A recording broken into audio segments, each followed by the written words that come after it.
To Gen Con TV. This is Fireside with Peter Adkison, that's me, where we are going to explore stories of behind the scenes of your favorite games. Here to help me do that is Beverly Marshall Saling, and she's our co-host of the show for the first season. And this first season, we are going to be exploring stories about Magic the Gathering in its early days, and both the creation of it and how it was supported.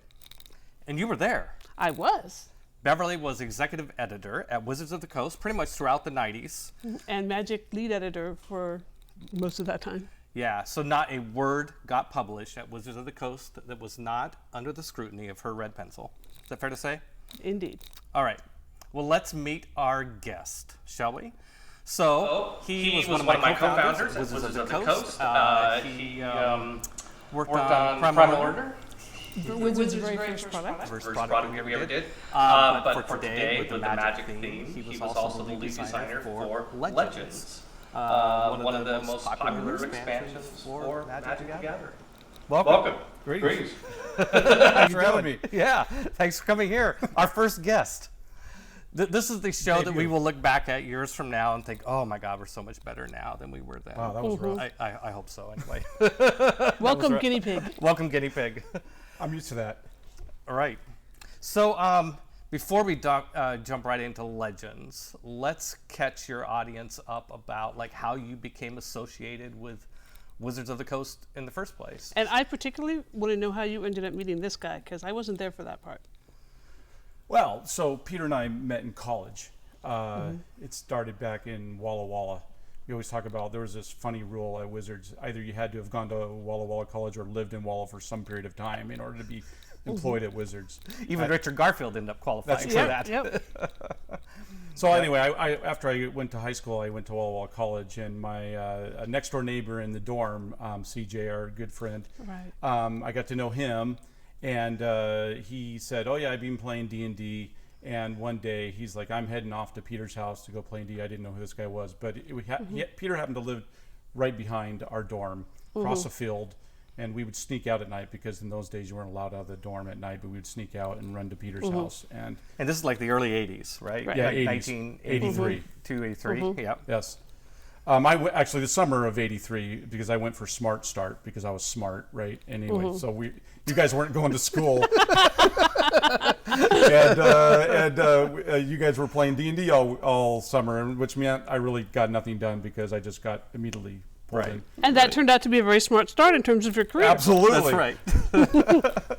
Okay, so we all went to school together back in the 90s, and then back in the 80s, and eventually we all decided to move to Seattle, and we started a game company, Wizard of the Coast, in 1990.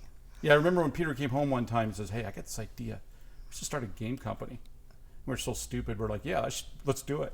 Yeah. How hard could it be? How hard could it be? We just published all of our old role-playing products. Yeah, because we were really good at games, right? We knew what we were doing, so absolutely, let's do a game. Yeah, I think a lot of people might not realize that Wizards was started.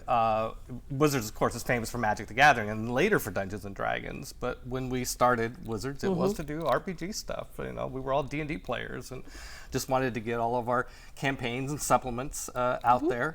And we started with the Primal Order. Was out of all the ones that we decided that we thought would be good ideas, I think Primal Order was the one that had some legs, and it was a book about how to role play with gods and how to take gods and work them into any campaign. And do you remember much about that, or is it all? No, I remember pretty well, I think. So what was your part in the Primal Order? Well, I mean, I helped you write the original manuscript, of course. Yeah. And because one thing we liked is we really liked the CJ and I used to say it was SA&D, super advanced D&D. We loved D&D, but we always thought the gods were like pretty puny and pretty wimpy and whatnot, right? So we really escalated that. It was just the D&D's book was just a monster manual for high-level characters, is what it was. Yeah, we wanted to fix that. Yes. Yeah. So that's what we wanted to do. And then one thing, I worked on a lot of the different, high-level, minions, servitors for the different gods and whatnot. The Hellcrees in there, the stuff we took from our D&D campaigns.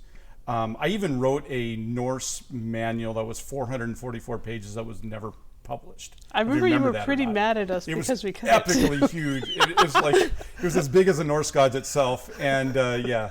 The Eddas. Somebody got a hold of me some years later and was like, I heard you wrote this thing. Can you send it to me? Yeah. And so I sent a few chapters to some fan who really wanted, who was a fan of the Primal Order. And here you go. Well, there you go. It has not been edited by Beverly, so it's probably No, really it rough. has not. Yeah, so... I ran out of red pencil. You did. Literally. Literally. Yes. Doing what? During Primal Order. Editing the Primal Order, right? Yeah. You It was down to, I couldn't actually get it in the pencil sharpener anymore. Yeah. Well, is it fair to say that we were not really good writers yet at the time that we did Primal Order? Well, let's just say you were less than professional. We ended up with a number of co-authors on the Primal Order who basically were people that took what Steve and I wrote as early drafts and rewrote them. I think David Howe had a job of like just go through and add humor throughout the entire thing because it reads like a dry textbook. Yeah. So the other funny bit is that, well, I'm not very tactful, and some of the stuff I write cannot be exactly politically correct. I remember one of the early pantheons. We'll do a standalone pantheon, and you're like, "Oh, we'll base it on Christianity." And we're like, "What?" No. Yeah, It's a really I bad remember idea. explaining to you why that was not going to fly. You remember that? yes, I remember that. Yeah, that probably was that was probably good that we walked away from that. We don't stat Jesus. Yes, don't sad Jesus. I always thought it'd be really good that you could just walk behind him and touch his hem and you'd be healed. I mean, come on, what adventure party wouldn't want that? Okay, on to Magic the Yes. Gathering. Since that's what you're here for. All right. Okay, so we started Wizard of the Coast in 1990. We're going to do these role-playing products. We did the Primal Order, but somewhere along the line, we met Richard Garfield, and thank goodness. Otherwise, I think we'd just be another long-forgotten RPG company. And Richard, of course, designed Magic the Gathering. And so where were you when we got Magic from Richard? Like where were you when you first got playtest cards and got a chance to play Magic, and what was that like? Well, okay, so during this period of time, our lives were moving on. We were in our mid-20s, early to mid-20s, and I decided to get married. And I ended up marrying a Canadian gal, and she had a better job than I did, frankly, and I ended up moving to Vancouver, BC.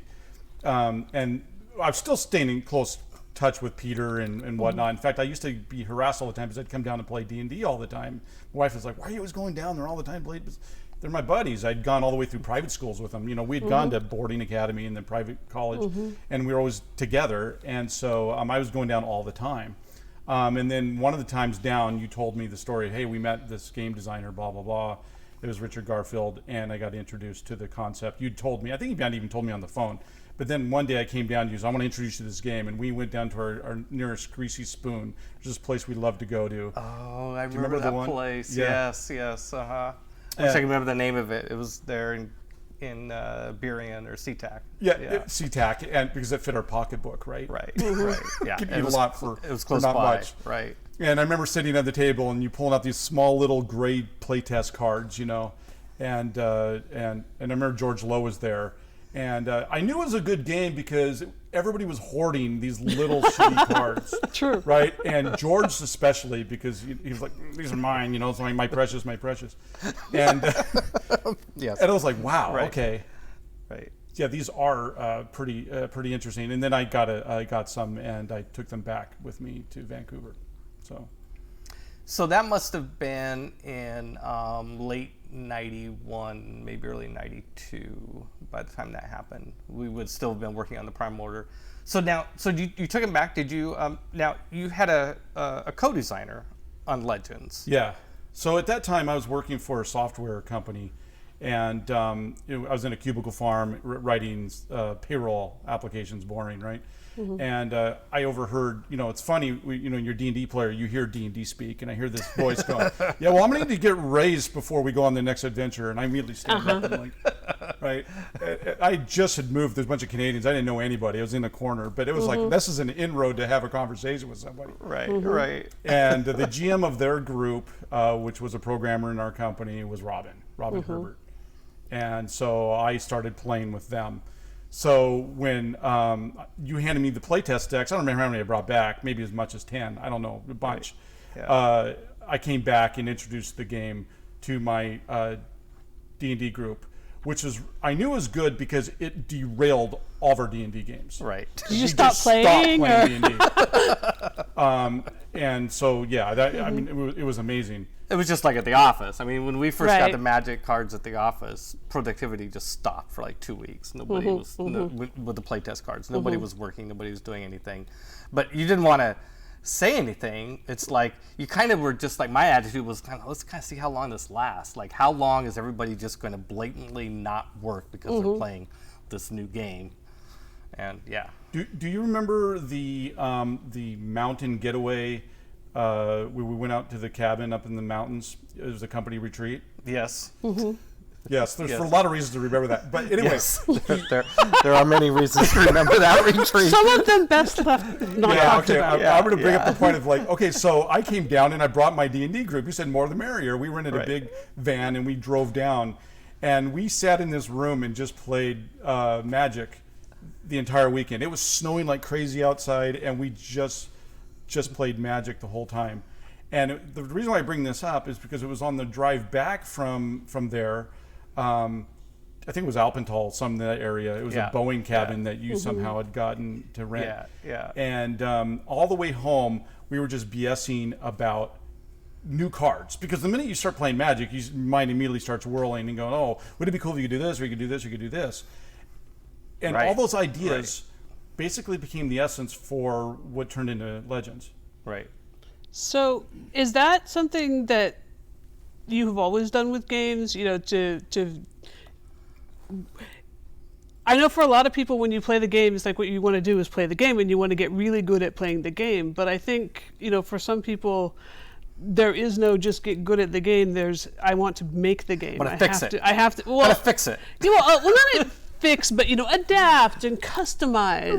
Right. Otherwise, Fix it. make it mine. Right, exactly. Well, it's funny. I've always been that way, especially if I really, really enjoy the game immensely. There's currently a game I'm playing with my son and some buddies, and I'm forever going, oh my God, wouldn't it be cool if they did this or they did this? I'd like to talk to these guys for just one weekend and like give them some help. Help. They need my help, of course, right? So yeah, I've always been that way. Well, in fact, I went to Auburn Academy, which was a boarding school, and I went there at age 15, and that's when I first got introduced to Dungeons and Dragons. A guy in my hall said, "Hey, you want to play this game called Dungeons and Dragons? If so, bring your character." And I don't even know why I said yeah. Well, the funny thing was I'd never heard of it. Right? So I showed up, and they introduced me to the game and whatnot. Well, almost immediately I started designing my personal campaign for like 0 hour. I was like immediately. And my roommate at the time, who's still a good buddy of mine today, Joe Waddell, he would see these outlandish shit I would do, and he would go, "You can't do that." I do that. It's like it's not in the rule book. I don't care. Like, by the way, the reason why this is important is because I kept writing all the way through high school, designing all this stuff, doing all this crazy stuff. Joe is our D&D GM, and he always said, "No, we can't do that. Can't do that." Well, when I met Peter, he was doing everything I was doing. Yes. He was the first person ever to give me permission to veer away from the DMG or the Monster Manual. He's like, "Yeah, man, you can just do whatever you want." And I remember having a conversation with Joe that summer going, "Oh my God, this guy's amazing. Because all the stuff he's doing is all the stuff I've wanted to do." And he was like, "Oh." Yep. And we eventually converted Joe over. Yeah. He was, he's on the team now. Yeah, he is. He's fully But see, indoctrinated. that's how you know you found your game group. Right. That's right. And we're still playing today. Right? Right. Yeah, we still play. Not as much as we used to, of as course. much as we'd like to, but we still play. All right, so Moving on. So carrying that into Legends, so it was pretty natural for you to just start designing Magic cards. Do you remember what some of the earliest cards that might have that you experimented with? Well, okay, so for me, immediately the thing that hit my mind, I'm a big fan of the hero's journey, right? With film or whatever, right? You know, Luke going off on his adventure. Well, it occurred to me immediately in this game, there were no heroes. at all. There were like, Well, the the Northern players are the heroes. Well, yeah, maybe. To me, it's like there need to be heroes in the game. And like, you'd have like the Northern Paladin or whatnot, but it was like, it was assumed that like, well, if I had 4 in my deck, there's a lot of Northern Paladins up there somewhere, right? Just ready to be summoned in for battle, right? And I was like, okay, well, where's the hero? Where's Conan, right? Where's Darth Vader? Where are the villains? Where are the superheroes, right? And so that was immediately what I was thinking is like, what if you could just play one of them? And that became the idea for the legendary, one of the key Legendary creature. legendary creatures, Yeah. legendary cards. One of the key ideas in Legends, one of the key ideas that appeared first in Legends, right? In terms of the Magic the Gathering saga, and that was the rule, right? If we both had the same card, whoever got it into play first would block the other person from getting it. Is that right? Like if That's originally how it worked. Yeah, originally how it worked. So if I had, but I think if you bring in a new one, it knocks the other one out. It got changed a True little confessions, we really don't remember how. No, it did. No, I remember Okay, it good. was originally that just whoever got it out first, the other guy couldn't play it. But then it got changed later on because there was some issues in play with that. And at one point it was if you played another one, then they would both get knocked out. Oh my gosh. But the idea here is that there can only be if you summon Conan, if we're going to use Conan's term, right? I mean, obviously there can only be one Conan fighting, right? Can't have them. No Conan fighting his evil twin. Yeah, exactly. So yeah, that was the basis for the entire set, which then we ended up getting like legendary lands and whatnot. So yeah, that was the basis for everything. There's other ideas that got in there. We pulled heavily from Primal Order ideas. That was like the enchant world cards, right? Was like, well, we always in the Primal Order we came with this idea called planar constants. On Earth the planar constant happens to be gravity or time, right? Something. Yes. But if you go to an alien world, upside down is whatever, and so that was the idea, is that you would be fighting in these different worlds. And I always like the idea of these different fantastical landscapes you could go to. I could go to Fight in Hell or the Happy Hunting Grounds or wherever. And but when you go there, you have to deal with different laws of physics or mystical nature of the world. Right. So yeah, and that was how the enchant world thing worked, which was a little different than enchantment. Right. Right. It was enchant world, if I remember right, and if it comes into play, it would introduce some sort of rule like that affected everything. That affected everything, like both players, yeah. And the difference between that and enchantment was you could only have one of them in there at a time. And I think that was the one. If you did a world enchantment, there was already one in play. The one in play went away. Yeah, the battle got shifted to a whole new world. Right? And the idea is that these planeswalkers are taking the battle to them to different worlds and fighting, which is a great visual. Yeah. Yeah. I always like the epic nature of planar. Michael Moorcock had these eternal champions that fought in different worlds and stuff, bigger than life things, and like hell yeah, I love that. Well, in the Primal Order, we added a lot of the Elder Dragons, for example. Yeah. Right? We always, I think you're the one who originally came with the idea of Elder Dragons, and I always loved that idea. Right? These Elder Dragons that were so powerful, they were divine. In all fairness, I might have got that from Russ, but it's a pretty natural extrapolation from ancient dragons in D&D, right? But yeah, and I think the Elder Dragons were pretty popular cards in the Legends set. People would everybody naturally loves dragons, right? It's like you got to have a dragon in there, right? The dragons are awesome. The Shivan dragon was obviously big, right? So we wanted to have these larger than life entities, right? And so we had a set of them, right? Well, some of that stuff I think also just, especially the enchant worlds, it made it easier to sort of really get into the idea that you were playing in this place. It made it more immersive. I don't know about anybody else, but I always used to play Magic in a role-playing-y kind of way, where I'm this wizard and I'm doing these things, and it just made it easier to really feel like I'm in a world where this is happening, as opposed to I'm sitting in my living room doing this thing. Yeah.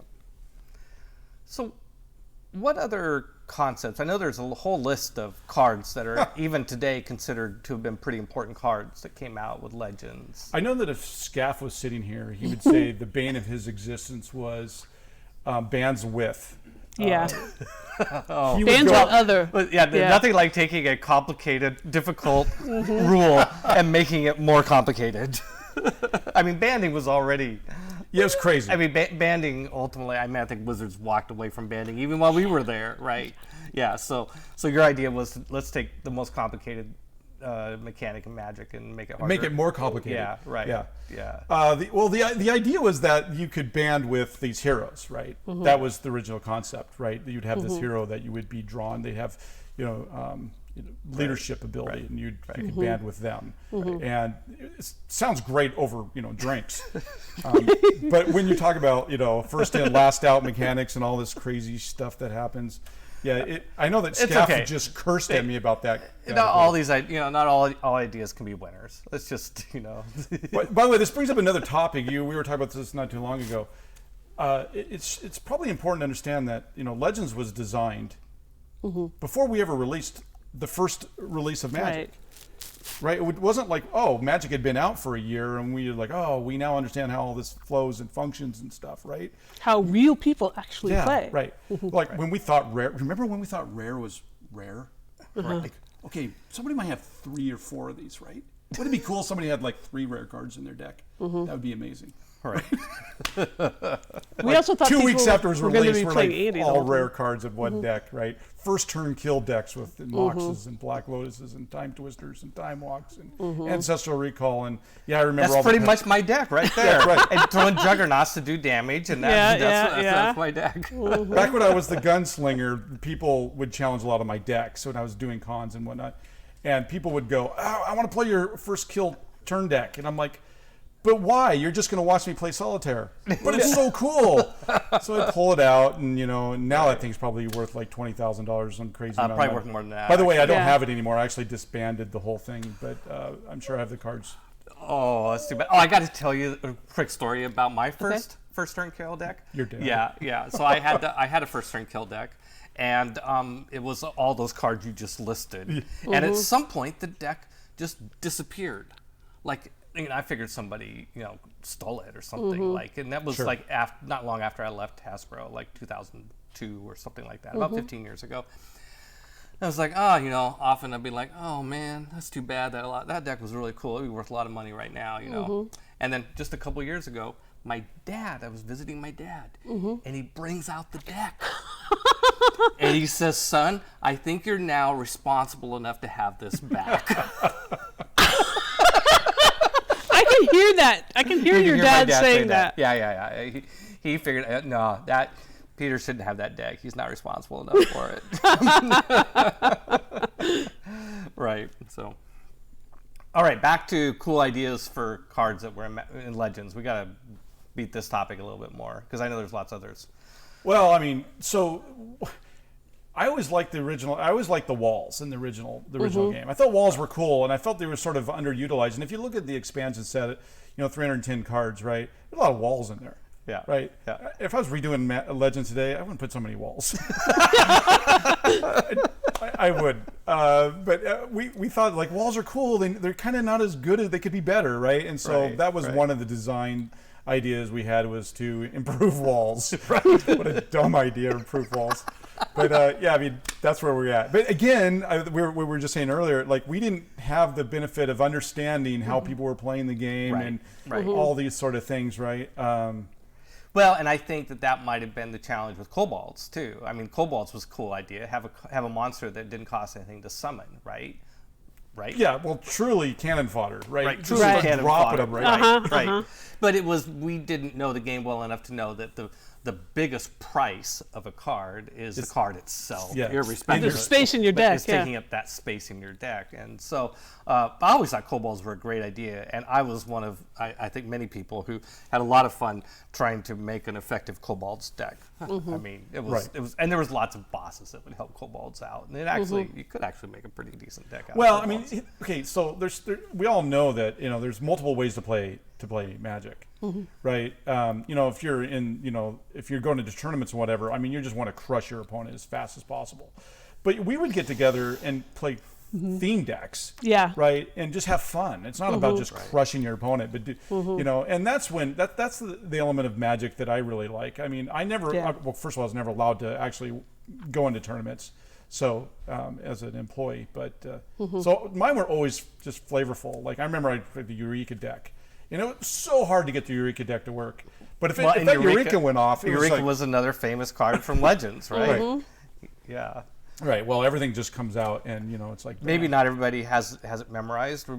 What is Eureka? Doesn't it do like each player gets to take turns casting cards for free or something like that? Yeah, Casting you get to drop your monsters for free. Yeah. get the monster, once yeah. it's out, Eureka. But then your opponent gets to do it too, Yeah. right? Right. So you drop a card and your opponent does. As long as one person does it, the other person gets to do keep it, right? going. Like Chain Lightning. That's also a Legends card, wasn't it? Chain Lightning. Chain I Lightning. remember that. I don't remember which one Yeah, that was. Was I it? think it was Chain Lightning. Which also worked that way. Like you'd lightning bolt somebody, and if they wanted to, they could lightning bolt one of your creatures or you. And then if they did that, then you could do it back to them and back like that goes. Yeah. Okay, I'm probably wrong. This is like I don't remember which We're set really it was testing in, memory but- here a little bit. Yeah. I mean, the stuff I always liked really wacky, weird, world-changing stuff. Like I always really liked Mirror Universe. Yeah. Right, where you could just trade life with your opponent. It's just like, Yeah. wow. Right. I always thought the countdown was a little too harsh. Like I wanted it to happen. It's sort of like you see it coming. It's a train coming from a mile off. And so Mirror Universe wasn't as cool as it could have been. By the way, that was one of the challenges I think one of the biggest challenges Legends had is the pricing structure. I've Yeah. had conversation with Scaff a few years later, and he's like, yeah, if we redid Legends today, we would reprice. But some of the Legends are just You mean too expensive. the mana cost? The mana cost, sorry. various Yeah. cards. Right. Yeah, I remember Scap once saying you can fix any broken card by just changing its mana cost. Yeah. Right. Yeah. Well, there were some big game changer cards in that set. Yeah. Oh, there Yeah. certainly were. Wow. I mean, Like Moat. Moat was good. We're only flying creatures, right? Yeah, Sorry, exactly. I'm testing Yeah. my memory here. I know. But yeah, But that was one of my favorite ones because I had an all flying creatures deck once. And that's a great card. Yeah, I remember Moat. It was you couldn't attack with creatures that didn't have flying, if I remember right, something like that. And so I don't know if it applied to both players. I think it just applied to you. If you had Moat out, nobody could attack you except Right. They had to have flying attack creatures you. to get across that moat. Exactly. It was great. Great Middle card. Ages, they knew they put down that moat. Kept kept the troops back. Okay, Alcor's tomb. You can Okay, tell the story okay. of Alcor's tomb. Okay, so we talked about Peter playing D&D. So Peter's big high-level character going back probably to the 70s, right? Is when you created. His name's Alcor. Alcor. Yeah. Yeah. Of course, everybody has their favorite character. Fighter, magic user, thief. Yes. all the things. All the things. So I always like to, in everything I work on, even to this day, I like to stick in little, Easter eggs and tip of the hat to friends and whatever. And I just like that. It's just fun, right? And it's an inside joke. And if you see it, great. If you don't, it's still. But okay, so that was Alcor's tomb. He was this great magician. So I'm going to create this card that was Alcor's tome, which was supposed to be a book. Now, as an homage to the totally. character. It's like, we love Alcor. Yeah. Anyway, so when the art comes in and it's all like we're looking at the cards and everything, we're like, what? It's like it's tomb. Oh my God, there was a typo. Now to this day, I'm not sure. I'm willing to own the typo because I'm not sure where the typo came from, but it's probably me. I don't know. So Maybe it was, Scaff. who knows, right? But anyway, so we get it and the card's done. Of course, back in that day, we weren't like, flush with cash. So the art is done. Right. It's like, we're not going to redo this. And so. And it's not the artist's fault. Well, and it's not like we were going to notice in editing because it's still a word. It's still a word. That's true. Exactly. Well, so anyway, the funny bit was when you're like, oh, I'm embarrassed, or I'm like, God. And you just laughed it off. You're like, well, I haven't played him in a long time, and I don't really play him much. And well, I guess now he's officially dead. He's dead and memorialized. His tomb is in Magic the Gathering Legends. What a great place for a legendary. I mean, who else can say that about their character? Right. That their tomb is in Legends. Right. So, yeah, that was hilarious. So how was the process for you of going through what was it like to be sitting here designing out these cards and then working with Scaff to get them? Well, okay, so at first it was like I started working on this set just casually on my own. And I told you, and you were like totally encouraging, but Peter's always the most encouraging person on the planet. Like, hey, I'm doing this. Yeah, you should totally do that. We should, like, Well, I knew it would be cool if you were doing it. Thank you. But Pete's always very very encouraging. All that. It's one of the reasons why he's the greatest boss on the planet. Is just he's so encouraging. Plus, he understands good design as well, right? I've worked with executives before who are like, they used to work on Doritos, and now today they're working on games, and they don't really inherently understand if something Fantasy is is good or a not. dying genre. Yeah, that's the I don't know if I should tell that story here or not, but okay, I have to. I'm sorry. So I was at Microsoft and I was working on a fantasy game, and the game didn't make it through Greenlight. And part of the Greenlight process was to go through marketing. Right. And there was a marketing genius that stood up and said, "Well, yeah, fantasy is a dying genre." This was in 2000 and Well, this was actually right before Fellowship of the Rings hit. Oh God. And I remember my boss at Microsoft, after it just took over the world, right? He's like, fantasy is a dying genre. I mean, for like a decade, he would just send me these emails out of the blue. I didn't even work with him anymore. He would just send me fantasy is a dying genre. And it would always be like linked to some great film or book or Game of Thrones. By the way, Steve, fantasy is a dying genre. Anyway, so I'm sorry, my mind got distracted. where were we? We were on the work in process. So Peter was very encouraging, and he said, go, right? And it wasn't like we had formal process. These are all the products that are now in the timeline and Gantt charts and all sorts of stuff. So We were trying to be there. no, I'm saying, but it was still early, in early days. So it was very like, hey, yeah, you should work on it. And then one day you just called me. It's like, okay, yeah, we had this problem arise, and we were going to do this set. We're now moving Legends. And I think it was Ice Age. I think Ice Age was the That's one. what it was, yes. That we were going to do. And just for the chronology for everybody who might be kind of curious about this, Magic the Gathering came out in the summer of 1993. And then Arabian Nights came out right at the end of 93, beginning of 94. And then Antiquities, this is the spring of 94. And then Legends came out, I believe, in June of 94. A little less than a year after. And I believed that we needed to have lots of momentum with Magic. And you could debate about whether that was true, but that's something I believed and pushed very hard, that we needed to have a Magic set about every 4 months. And, that was my goal, to have 3 or 4 sets a year. And so we had Arabian Nights and Antiquities were both Richard Garfield expansions. And so, so even before Arabian Nights was out, we were looking ahead, like, what's going to be after Antiquities? And it was going to be Ice Age. But yeah, I think something was not quite Scaff or Richard and whoever was involved was like, nah, this is not going to be ready. So in comes Legends. So I called you, I guess, and said, Yeah, you did. Said, You're up. You're up. You're up. Get Legends Okay, together. go. And I remember, and you're like, can you come down this weekend? And I'm like, Thursday or something. Just show us what you have. And the funny thing was, I was That makes sense. yeah, I was a assistant administrator for a company, and I went in on Saturday, and I took but that was back when printing and whatnot was a pretty slow process. And I sent Legends cards to every printer in the entire company. Nobody was there. I had printers going on multiple floors, all printing out the Legends. Playtest cards. Playtest cards, yes. Right. And then Right. I took those, and I think I still have them to this day. And they were about that thick. And then I ended up getting in the car, and Liz came down with me. That was the first time So it she had came to down. have been in the winter of 93, 94. I mean, we couldn't have, we had to have been in making art by spring. So, yeah, to have it released in June. It had to have gone to the printers by May, and it had to have been, art was, So, okay. Anyway, so you came down. Yeah, so and we had a meeting and talked about it and blah, blah, story.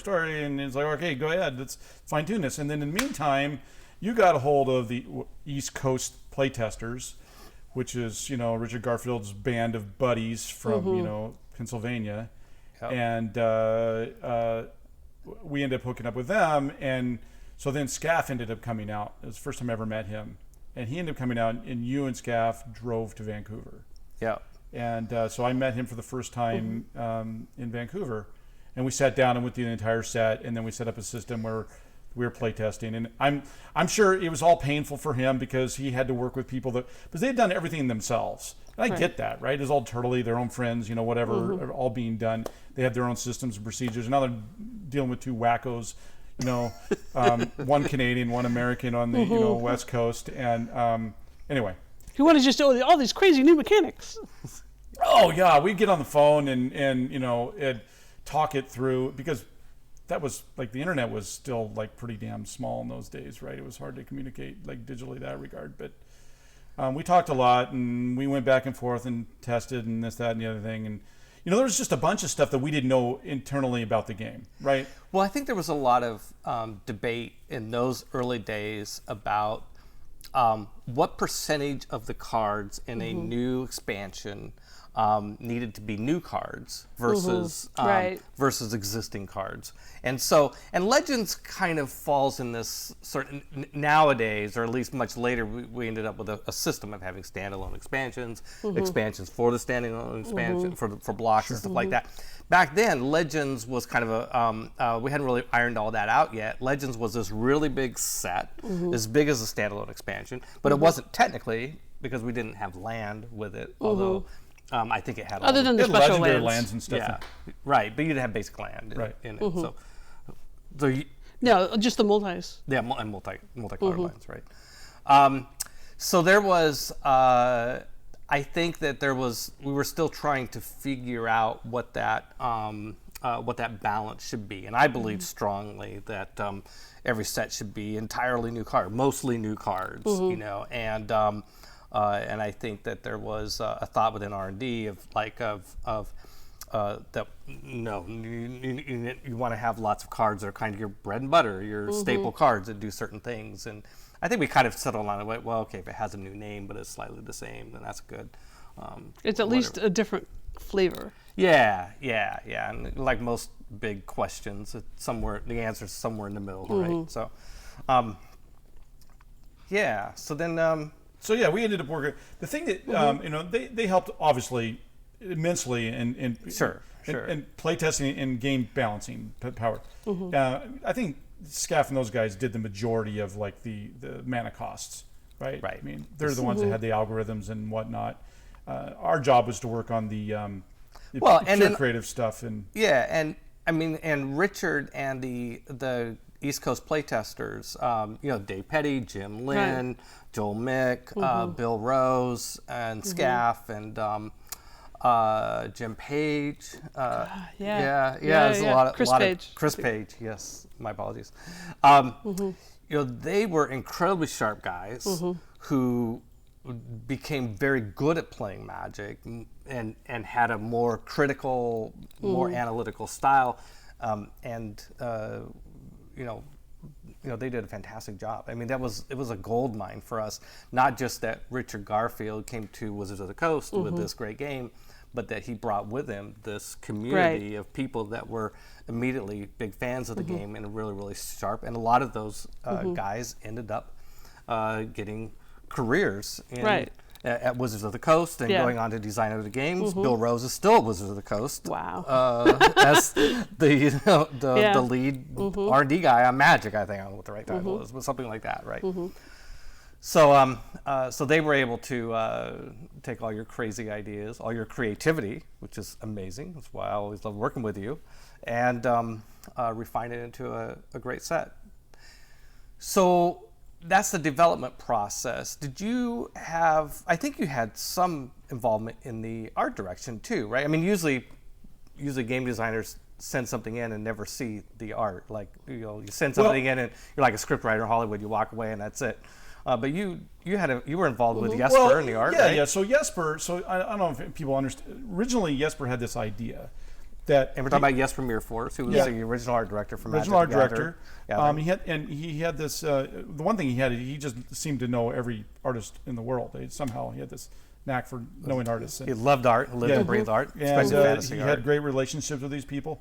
And one of his philosophy was, if I remember this correctly, is that he didn't want to over art direct the cards. Right. He wanted to leave the creativity to the artist.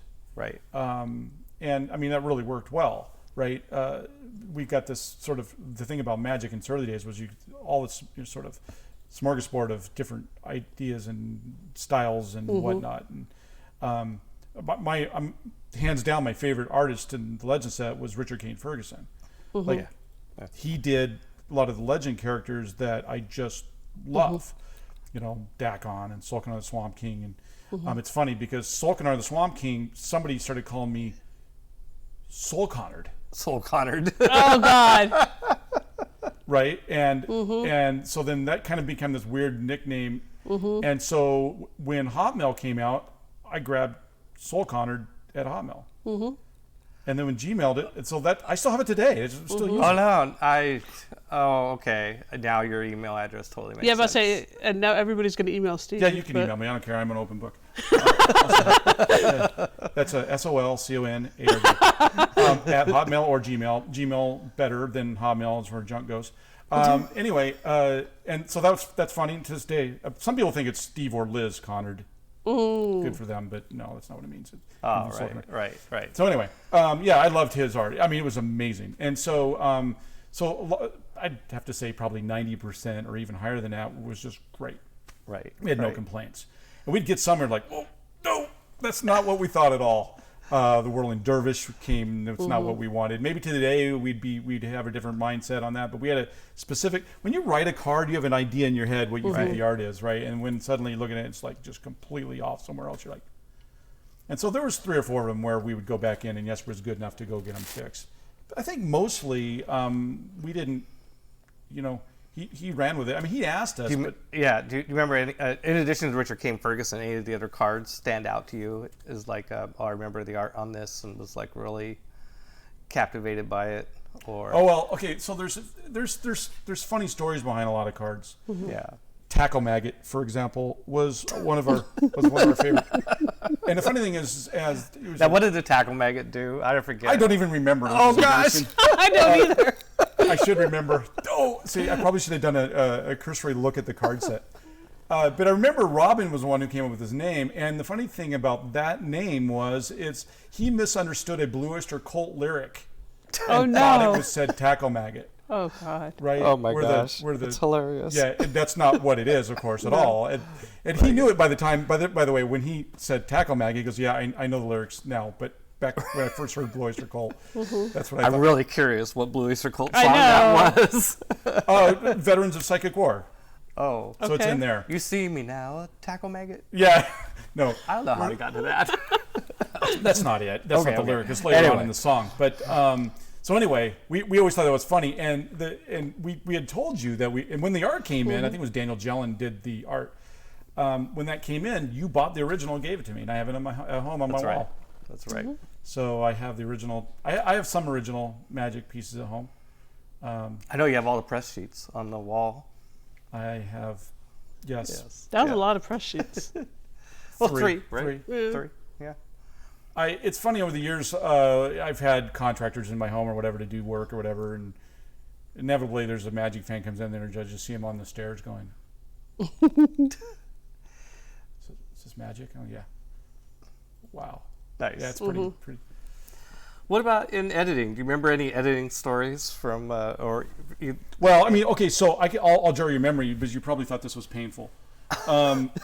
So one of the things she was used to it by that point. Yeah. Well, yeah. I mean, the one of our tasks that was given us was write the flavor text. Wow, did we suck at flavor text?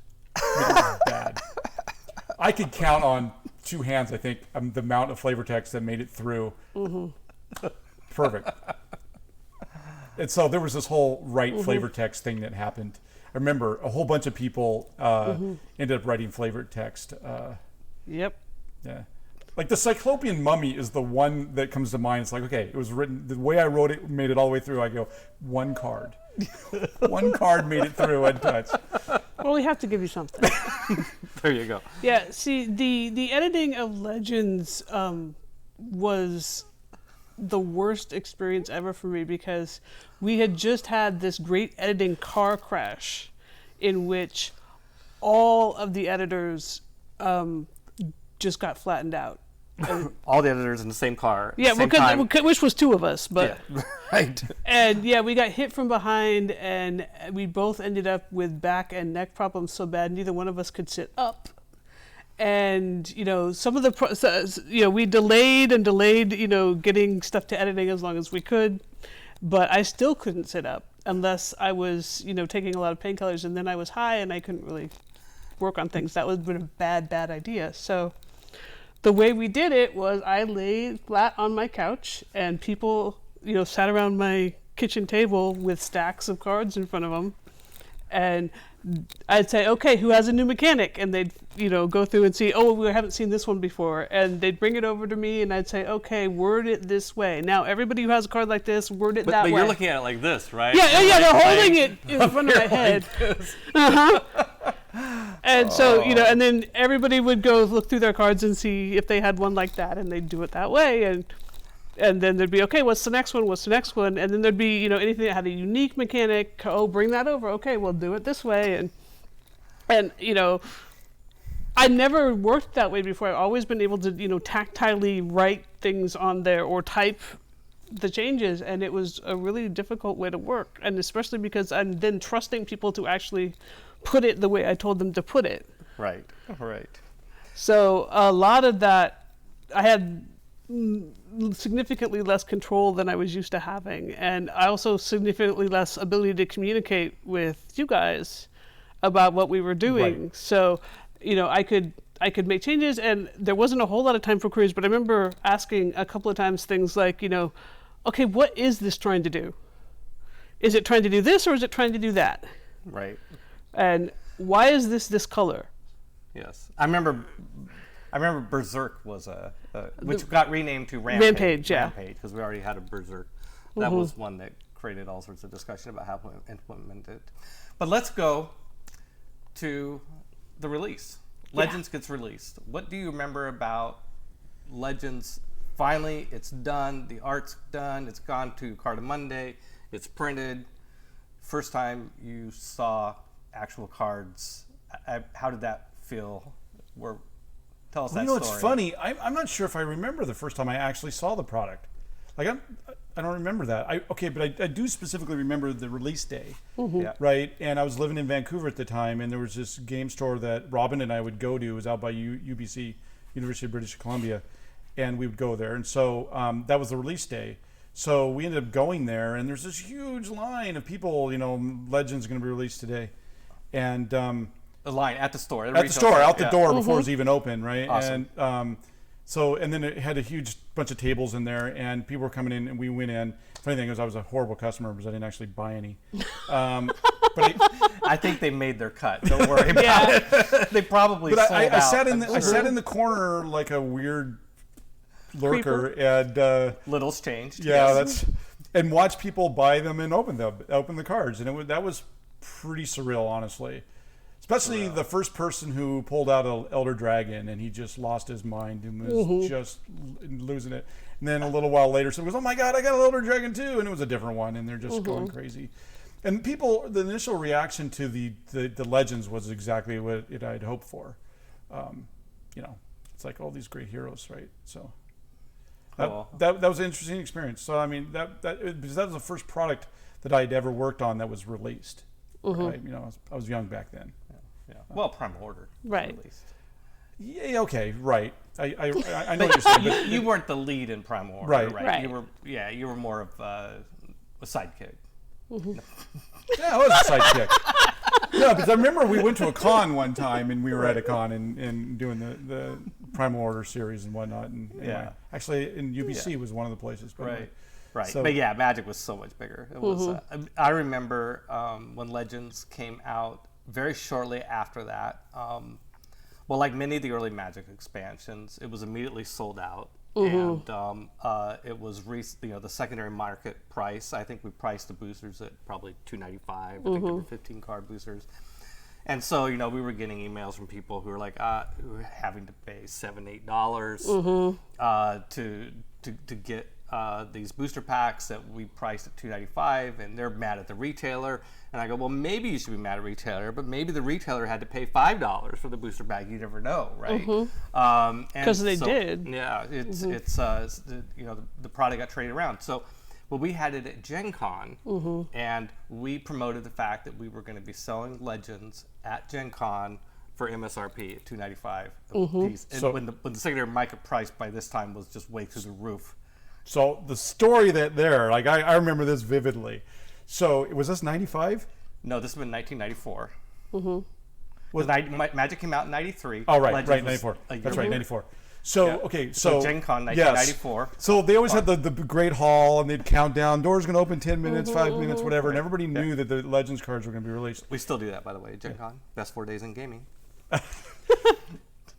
You and I were in the booth. I remember this vividly because it was so visceral with it. We're standing there in the booth, and the doors are now opening, and it was pandemonium, just mad rush, just running through, because people knew the maps and knew where we were going to be at, and they just sieged our booth, and it was, I mean, 50 people deep all the way around. Okay, and the reason why this was crazy, it was just. This might be the only time in Gen Con history, and I don't know if this is true or not. They actually shut down the room and made everybody leave. Remember, they got angry at us because we didn't have, like, how were you supposed to know that we were gonna, like, nobody could move. It was just crazy, and they ended up having to build these the little velvet rope thing. Yeah, we had to line up the line across down the back wall. Yeah, we were not a good exhibiter. No. Yeah.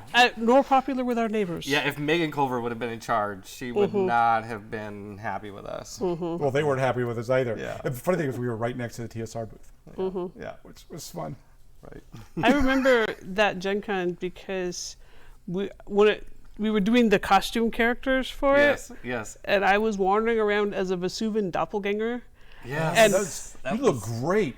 Yes. Thank you. Yes. But one of the things that I wanted to do, to be able to interact with people, I was giving away individual Legends cards. Right. Oh, And- God. Yeah. Just individual cards, and Right. face Right. by the back. They had you just take whatever the top one was, and if you get a land, you get a land. Sorry, Yeah.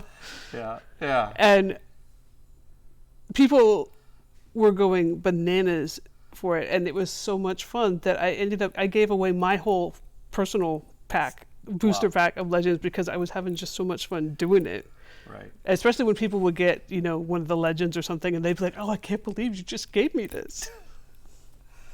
All right, we are almost out of time. Before we go, it's a chance for you to plug whatever you're working on these days. So what are you What I'm working on. what are you working on these days, Steve Conard? Okay, well, I have this business partner I've known for many years. I started Wizards of the Coast with him, and we did a few other things together. So we're working on this project called Chaldea. My partner's Peter Adkison. So That's why we're all laughing, because obviously I know what he's doing. yeah, every day is like, Yeah. Probably should have let me ask that question. Yeah. I can at least pretend I didn't know. There you go. There Okay. you go. yeah. So so a few years ago, Peter actually the funny bit about this, he gets a hold of me, and wow, I don't know how many years ago this is now, probably 6 years ago. It's like, Steve, I'm going to film school. You should come with me. We're going to film school. And I'm like, I'm putting 4 kids through college. I got to put them through college before I go back. And it's like, have a good time, but I can't do it. So anyway, so he went to film school, and then he wanted to do film. So Peter started a little film studio here in Seattle. Which we're filming in right now, by the way. Right We're here. filming in the Chaldea film studio, the Anvil. Yep, this is not a real fireplace. It's just a prop. Movie magic. Movie magic. Yeah. So Peter's D&D campaign, Chaldea, we've been playing it since the 70s. You've been playing since the 70s, me since 83. And we came with this idea to do a fantasy series, graphic novel, short films. What's the fancy terminology we use for it? It's like some big multimedia. It's a well, I call it a fantasy web series. It's a big story. It's a big epic story, fantasy story. It's a gritty world, lots of violence, lots of sex, lots of monsters, lots of Sex, magic. drugs, and rock and roll. Yeah. It's sort of Game of Thrones meets Lord of the Rings, you know, with our sort of gritty, dark. but at an indie film level budget. Yes, So, of course. Yeah. Well, so because we, I would like to say, we have Peter, we don't have Peter Jackson. So we tried to get Peter Jackson, ended up with Peter Adkison. and so anyway, we came with this idea that we would take graphic novels and we'd do the full voiceover, we would do Foley sound effects, we would do music score. I mean, if you close your eyes, you'll be able to, it'll sound like it's a film. And it sounds just incredible. And then once in a while, there's a cutscene, Yes. like in a video game, where you cut to a short little live action film. And we're hoping to release next summer, 2020. Yeah, our goal is Gen Con 2020 for the first half of season 1. And you do you're the lead writer, and art director, and PM, producer. Right. I have a lot of hats, yeah. Yeah. But we have a fun team, and it's the best job in the world. Because the creativity is anything we want to do, we can do. Like Peter's first comment, like we got together first day. It's like, hey, we should do this. Peter goes, "Do you remember what you said?" I don't want a board of directors. I don't want age-old investors. I don't want shareholders. All those people tell me no. No, no, no, no, no. Right. No one's telling me no. If I want to swear, God damn it, I'm going to swear. Right. So I'm like, okay. Just the two of us. So any question comes up, we just like, well, it's just us. We can just decide. Our favorite thing is, hey, we can do that because we're in charge. That's right. So God help us when we release this, what the world will think. I look forward to finding out. All right. Well, this wraps up our inaugural first episode. Thank you for joining us. Fireside with Peter Adkison, and today with Beverly Marshall Saling and Steve Conard.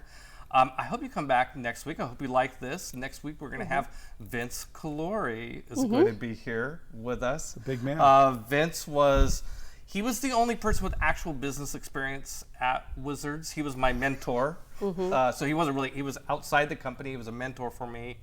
And then as things got really complicated, he joined the board of directors.